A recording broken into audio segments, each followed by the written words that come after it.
Merhabalar, Nesrin'den Tarifler kanalıma ve mutfağıma hoş geldiniz. Bugün sizlerle hepinizin çok beğeneceğini umduğum, çok lezzetli, muhteşem bir börek yapımını paylaşacağım. Pırasalı, iç dolgulu, dışı çıtır çıtır, harika bir börek. Hemen yapımına geçelim. Tarifimiz için 500 gram pırasa kullanacağım. Bunu küçük küçük, size zaman kaybı olmasın diye iyice kıydım. Bu şekilde hazırladım. Şimdi bir tavamın içerisine şöyle gördüğünüz gibi çay bardağının 1/3 kadar sıvı yağ alıyorum. Bunun üzerinde pırasalarımı ilave edip ocakta güzelce kavuracağım. Pırasamı ocağıma aldım. Şöyle kavurmaya başladım. Şöyle karıştıra karıştıra her tarafı eşit oranda kavrulsun ki olsun pırasalarımız. Pırasamızın içerisine isterseniz kuru soğan da doğrayabilirsiniz. Seviyorsanız veya pırasanız azsa çoğaltmak için veya havuçla rendeleyip o şekilde de kavurabilirsiniz. Öyle de çok güzel oluyor. Farklı içlerle de yapabilirsiniz. Pırasamız artık kavruldu. Şimdi içerisine tuz, karabiber ve kırmızı biber koyuyorum. İsterseniz acı seviyorsanız pul biber de ilave edebilirsiniz. Şöyle bir karıştırıyorum. İyice her tarafına baharatları ve tuzu gelsin. 5 dakika kavurmanız yeterli. Çok da aşırı kavurup da iyice de öldürmeyin, yok etmeyin. Zaten böreğin içinde de pişecek. Bu yeterli. Artık ocağın altını kapatıp soğumaya bırakıyorum. Pırasalı harcımız soğudu. Şimdi de böreğimizin içine süreceğimiz sosumuzu hazırlayalım. Bunun için 1 bardak yoğurt, 1 çay bardağı sıvı yağ, zeytinyağı veya ayçiçek yağı olabilir, fark etmez. Bir şişe de sodamız var. Bunu da boşaltalım, maden suyu. Şimdi bunu iyice çırpalım. Şöyle yoğurt, yağ, sodamız birbirine iyice karışsın. Homojen bir karışım haline gelsin. Böreğimiz için 4 adet yufka kullanacağım. Şimdi bir tanesini masamın üzerine alıyorum. Şöyle açalım.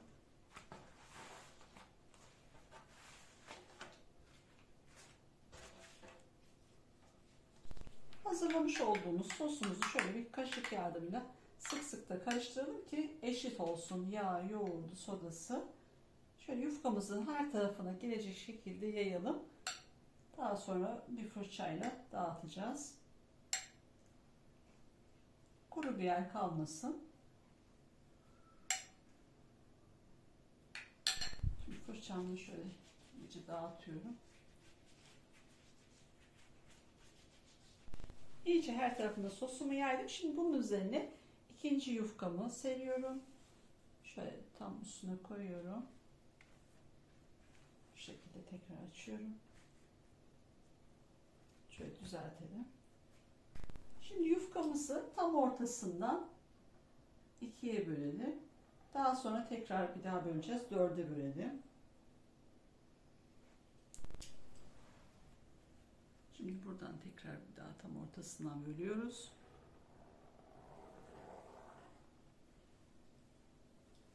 Şimdi de her bir parçamızı 3'e böleceğiz.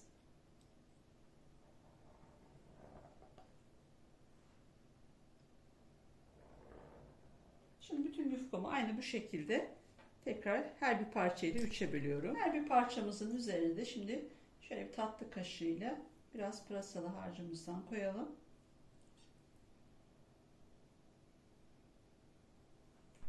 Şöyle tam görebilmeniz için biraz yaptım, ortadan açtım. Şöyle bir dolu dolu tatlı kaşığı pırasalı iç harcımızdan koyuyoruz.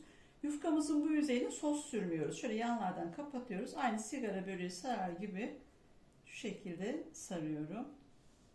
Şöyle fırçayla çok az sosundan da ucuna sürüyorum ve katlıyorum şu şekilde. Şimdi bir tane daha yapalım. Sosumuz iki yufkanın arasında kaldı. Bu yüzeyi kuru, sossuz. Şöyle bir kaşık koyalım. Şöyle güzelce saralım. Çok sıkı değil, çok da gevşek değil. Şu şekilde hazırlayalım.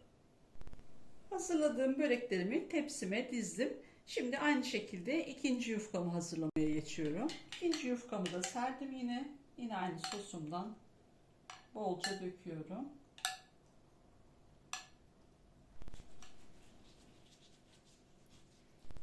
Diğer yufkamı da yine aynı şekilde üzerine koydum. Onu da kapatıyorum. Yine aynı şekilde bu yufkamı da 12 adet parçaya bölüyorum. Şöyle sarmadan önce de şuralarını ıslatıyorum. Ve iç harçlarımı yine koydum. Yine aynı sigara böreği gibi sarıyorum.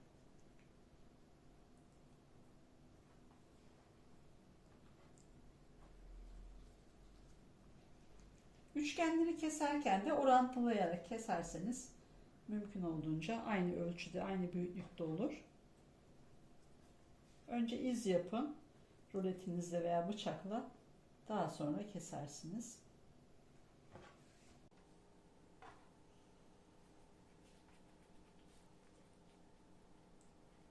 Böreklerimin hepsini sardım. Gördüğünüz gibi tepsime aldım. Şimdi kalan sosumu yine bir fırça yardımıyla ve sık sık karıştırarak böreklerimizin üzerine şöyle sürelim. Güzelce her tarafını ıslatalım.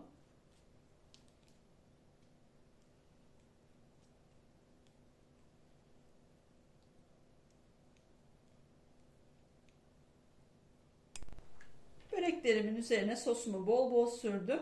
Şimdi böreklerimi en az 2-3 saat bekleteceğim. Sosunu güzelce çeksin, daha çıtır çıtır olsun, kabarsın diye. Vaktiniz varsa bir gece de bekletebilirsiniz. O şekilde de çok güzel olur. Akşamdan hazırlayıp sabaha pişirebilirsiniz. Sabah hazırlayıp akşama pişirebilirsiniz. O şekilde de yapabilirsiniz. Streçleyin, buzdolabına kaldırın. O şekilde de saklayabilirsiniz. Ben şimdi 2-3 saat bekleteceğim. Daha sonra fırına süreceğim. Böreklerimi diğer tepsimi de üzerine kapatarak buzdolabında 2 saat dinlendirdim. Artık şimdi fırına gitmeye hazır. Önceden ısıtılmış alt üst ayar 190 derecede pişmeye gönderiyorum.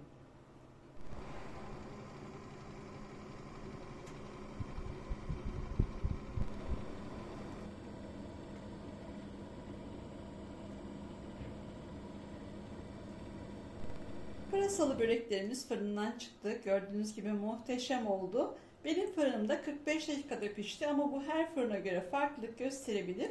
Şimdi ilk sıcaklığının çıkması için 5 dakika dinlendiriyorum. Böreklerimiz 2 dakika dinlendi. Şöyle bir de yakından göstermek istiyorum. Gerçekten muhteşem oldu. Altı üstü nar gibi kızardı.